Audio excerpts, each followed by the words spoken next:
25 दिवस उपोषण 26 दिवस उपोषण केल्यानंतरही मला माझी प्रामाणिकता सिद्ध करावी लागणार का? ट्रोलर्सला सोनम वांगचुक यांचा संताप व्यक्त करत जोरदार प्रत्युत्तर.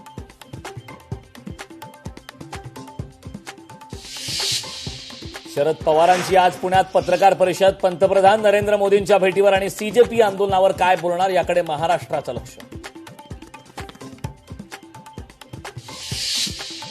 आज पुन्हा सीजेपी शिष्टमंडळाची सरकारसोबत चर्चा. आज दुपारी 3:30 वाजता बैठक. धर्मेंद्र प्रधानांच्या राजीनाम्यावर फैसला होण्याची शक्यता. पंतप्रधान नरेंद्र मोदींकडून नवा व्हिडिओ संदेश जारी. सकारात्मक सूचना देणाऱ्या तरुणांचे मानले आभार. दिल्लीतील विद्यार्थ्यांवरील पोलिसांच्या कारवाईविरोधात सर्वोच्च न्यायालयात याचिका. लाठीचार्ज विरोधात सोमवारी होणार सुनावणी.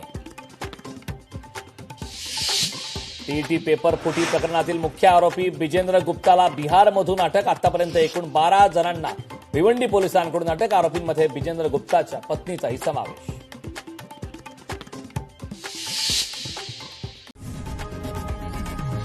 लोकशाही मराठी ऐका, पहा, जागरूक रहा.